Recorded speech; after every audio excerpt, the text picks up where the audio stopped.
C'est une main tendue du gouvernement d'Édouard Philippe pour essayer de sortir de cette crise après 18 jours de conflit. Écoutez, d'abord, je voudrais dire que j'ai écouté votre reportage et jusqu'à présent, je trouve qu'il est très beau parce qu'on entend des phrases naturelles. D'un coup, les codes de la langue formatée, tels qu'on vient de l'entendre dans la bouche de Mme Schiappa, disparaissent. Et ça, c'est beau. Ça fait du bien, ça fait plaisir. La main tendue, c'est une main de manchot. Bon, écoutez, je crois qu'il faut se parler franchement. Bon, le gouvernement fait du crédit. Il donne 6 mois de crédit. Et après, il va faire payer les intérêts. C'est-à-dire qu'il va rétablir toutes les taxes.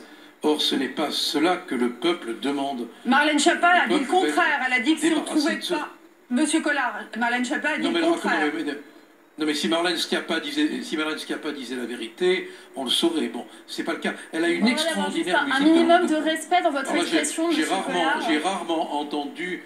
Non, mais écoutez, je suis très respectueux. Je dis non, vous n'êtes pas respectueux. Vous dites ce que vous voulez. Et le respect, non, mais écoutez, ne me faites pas le coup du respect. Parce que moi, je respecte tout le monde. Non, vous ne me respectez pas. N'importe quoi, vous voyez. Alors, me faites pas le coup du... Non, c'est vous qui ne me respectez pas. Je suis désolé. Bon, alors, on vous écoute, monsieur Collard. On vous écoute et donnez-nous votre position aujourd'hui pour sortir de ce conflit. Non, mais je voudrais que Mme Schiappa soit respectueuse de la parole de l'autre et qu'elle cesse son autoritarisme moral.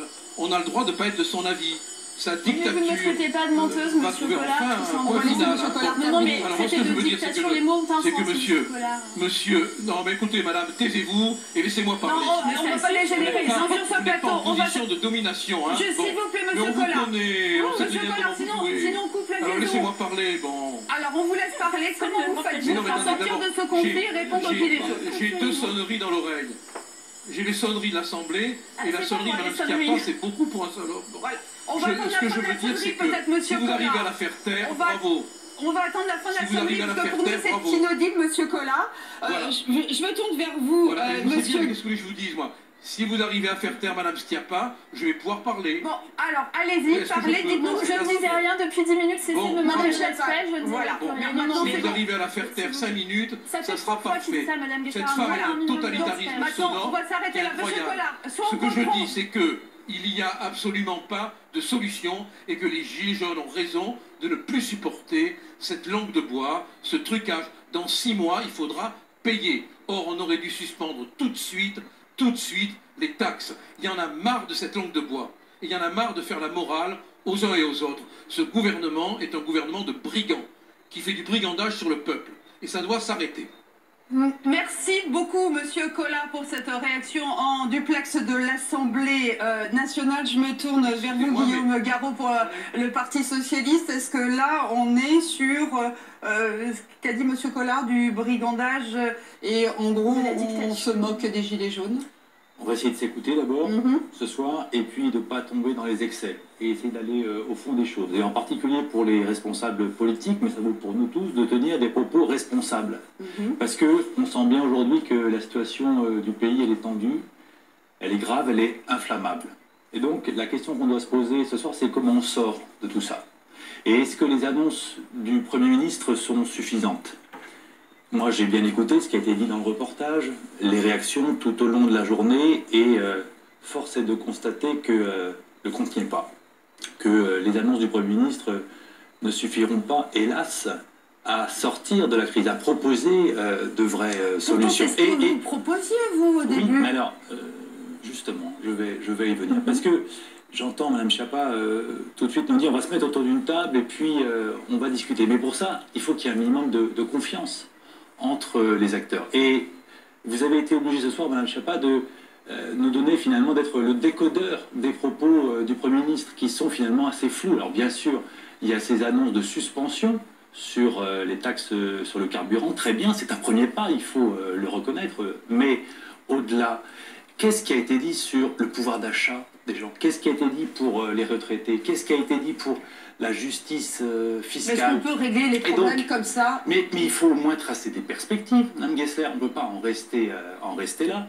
Et moi, ce que je regrette vraiment, c'est qu'on soit resté dans un grand flou qui ne permet pas le minimum de confiance pour venir discuter. Alors, il faut faire des propositions. Il faut bien avancer. Est-ce que ce qui a été avancé aujourd'hui, c'est pas déjà un gage pour essayer d'avancer et de renouer un dialogue? Moi, j'ai dit que c'était un premier pas. Ouais. Mais j'entends bien aussi que beaucoup nous disent ça n'est pas suffisant. Alors, il faut aller plus loin. Il faut aller plus loin dans les propositions. Faisons les propositions ce soir. Vous savez, il y a une question qui est posée souvent, qui revient souvent dans les discussions avec les Gilets jaunes, c'est la question de l'injustice. Parce que le sentiment aujourd'hui des Français, il est là-dessus. La politique qui est menée, je suis désolé, Mme Schiappa, elle est profondément injuste parce qu'on a entendu parler depuis 2 ans des premiers de cordée, de la Startup Nation, de ceux qui réussissaient, qui avaient les moyens, et eux, ils bénéficient de toutes les largesses du gouvernement. Et puis à côté de ça, il y a tous ceux qui ont le sentiment de vivre des privations permanentes. Ce sont les retraités, ce sont les ouvriers. Le sentiment d'injustice. Vous avez le droit de réagir, parce que je vous vois réagir. Parce que je voudrais faire des propositions. Oui, alors moi, je vais me permettre de vous arrêter tout de suite. Parce que on est en train de dire, là, on est en train de dire, ok, la politique qui est menée depuis 18 mois, ça ne va pas, d'accord? Vous avez été, il me semble, à la tête de l'État pendant quelques années. Et qu'est-ce que vous avez fait pour qu'on n'en arrive pas là aujourd'hui? On est en 2018. On vient de fêter le 60e anniversaire de la 5e République. Pendant combien d'années vous avez été au pouvoir, vous, les socialistes? Oui, bien sûr. Mais... Qu'est-ce que vous avez fait pour qu'on n'en arrive pas là? Alors certes, vous allez me dire, je fais des raccourcis. Non, les gens qui sont autour de cette table-là, qui font de la politique politicienne, pardonnez-moi, parce que je viens d'entendre M. Collard, c'est la même chose pour tout le monde. Personne aujourd'hui, je dis bien personne, n'est capable de nous apporter les solutions que l'on demande. Moi, j'ai juste envie de remplir... Alors, Benoît, juste 30 secondes. Est-ce que vous êtes en train de me dire que ce qui s'est passé aujourd'hui, ça aurait pu se passer il y a 1 an et demi? C'est juste là, une sorte de fatigue, de lassitude, mais ça aurait pu être il y a 1 an et demi. On n'en peut plus. Mais on n'en peut plus. C'est que, aujourd'hui, pardon, mais moi, je me marre d'entendre les politiciens aujourd'hui. Mais personne ne nous apporte la solution. J'ai ma mère, elle a 70 ans, elle est obligée, elle a 44 ans, elle est obligée de m'aider le 25. Non mais elle a fait des efforts toute sa vie. Je parle de ma mère qui est retraitée, mais des retraités comme ça, il y en a plein.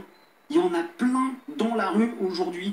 Et une retraitée de 70 ans qui a fait des efforts toute sa vie, même lorsque vous étiez, vous, les socialistes, M. Macron, la droite, n'importe, quand tout le monde, quand tous ces gens-là sont passés au pouvoir, eh bien, elle a fait des efforts toute sa vie et aujourd'hui, elle a encore obligée de faire des efforts pour aider son fils qui a 44 ans. C'est normal? C'est logique? Alors, vous interpellez un membre du parti socialiste, vous pouvez peut-être interpeller aussi un membre des Républicains, puisqu'on a Geoffroy Didier qui est avec nous en duplex, en direct du siège des Républicains. Bonsoir. Finalement, ce qu'on est en train de nous dire, c'est que ce gilet jaune, c'est que finalement, c'est la faute à toute la classe politique depuis des années. On n'a pas répondu aux besoins quotidiens des gens, en tout cas d'une partie de la population. Vous le reconnaissez? Bien sûr. Bien sûr que nous payons aujourd'hui les conséquences de beaucoup d'errements et des dizaines d'années d'errements. Mais ce n'est pas pour ça qu'il faut en ajouter. La situation aujourd'hui est suffisamment grave pour que nous fassions preuve, tous ensemble, d'un véritable esprit de responsabilité. À l'exaspération sociale légitime s'ajoute malheureusement une crise sécuritaire. Il faut avant tout, d'urgence, sortir de cette crise.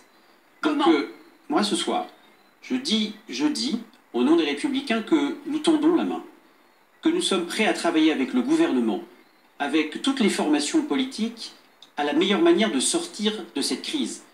Mais à quelques conditions.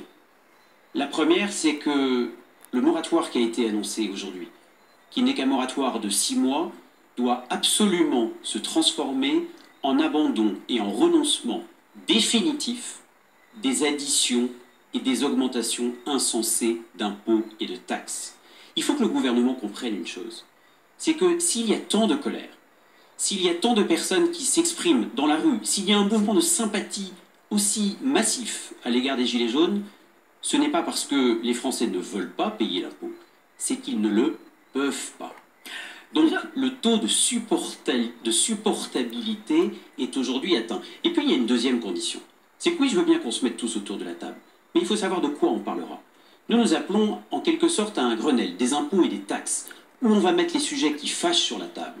c'est-à-dire l'augmentation de la CSG insupportable pour les retraités, c'est-à-dire aussi le rapport qui existe entre le travail et l'assistanat. Nous souhaitons par exemple une défiscalisation totale des heures supplémentaires pour que le travail paye toujours plus que l'assistanat.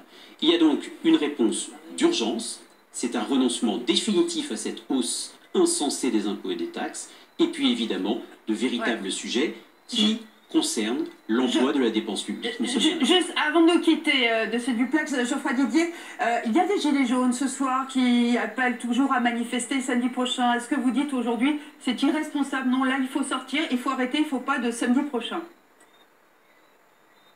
Non, la réponse, elle doit être politique. Elle vient aujourd'hui du gouvernement qui a commencé un timide pas, mais qui n'est absolument pas allé suffisamment loin.